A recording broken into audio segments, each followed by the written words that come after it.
இதுக்கு மேலே ஒரு ஓப்பனிங் பேர் என்னதாங்க பண்ண முடியும்? ராஜஸ்தான் மீண்டும் மீண்டும் அதே தப்பை பண்ணிக்கிட்டு இருக்காங்க. ஒரு நல்ல ஃபினிஷர் கிடையாது. ஹிட்மேனை ஃபினிஷர்னு சொல்லி எடுத்தாங்க, பட் அந்தளவு ஃபினிஷர் கிடையாது. ஜெய்ஸ்வாலும் சூரியவம்சம் கிரேட் ஸ்டார்ட் கொடுத்தாங்க, பட் பயன் இல்லாமல் போச்சுங்க.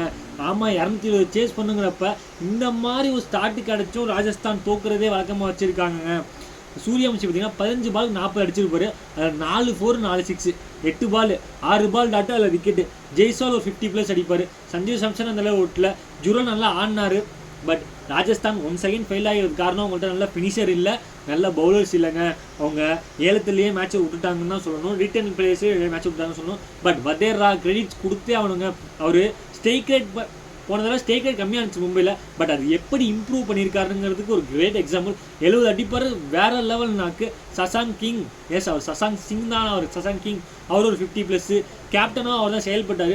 ஸ்ரேயஸை நம்ம பாராட்டி தான் ஆகணும். அவர் நம்பர் 3 இறங்குவார், பட் நம்பர் 5 இறங்கிக்கிறேன்னு சொல்லிட்டு டீமுக்காக விளாண்டு கொடுத்தாரு. ரூஸ்னியல்னாக்கு பஞ்சாப் டேபிள் டாப்க்கு போயிட்டாங்க. மற்றபடி நாங்கள் சொல்கிறது, இந்த வீடியோவில் நான் மேட்ச் அமைச்சு கொடுத்தா வதேராக்கு தான் கொடுப்பேன். நீங்கள் யார் கொடுப்பீங்கன்னு சொல்லி கமெண்ட் பண்ணுங்கள். Thank you guys.